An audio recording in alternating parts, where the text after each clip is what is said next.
طبعا بالنتيجة بلغ عدد دور النشر 54 دار نشر. الكتب عددها 145 ألف كتاب. العناوين 15 ألف عنوان.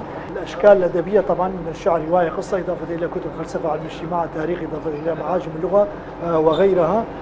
طبعا اللغات هي اللغة الكردية، اللغات الكتب هي اللغة الكردية، العربية، السريانية، اللغة الصورانية الكردية الصورانية، الفرنسية، الإنجليزية، وبعض الكتب موجودة باللغة الروسية والألمانية. الأقلام النسائية حاضرة بشكل جيد نسبة 25%. اللغة الكردية أيضا تطورت بشكل كبير، والكتب باللغة الكردية موجودة بشكل ملفت، نسبتها بلغت 45%. هذا الشيء جيد.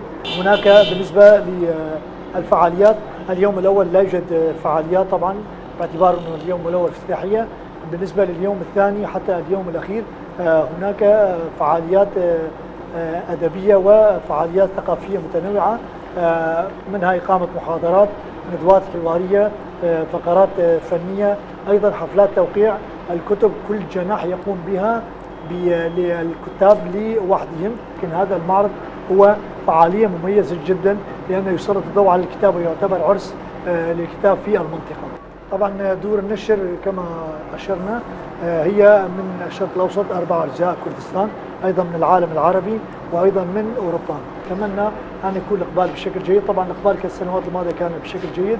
بالنسبة لأسعار الكتب، نحن كهيئة الثقافة نقوم بعدة فعاليات، منها تأمين كتب لطلاب المدارس المرحلة الابتدائية والإعدادية، أيضا طلاب جامعات الوجابات ترجع الكتب عليهم بالمجانا.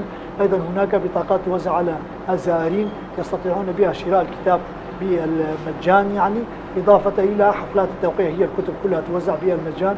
دور النشر هناك خاصة المؤسسات المحلية توزع الكتب بالمجان. حاولنا تخفيض أسعار الكتب قدر الإمكان من 30 حتى 40% في هذا المجال.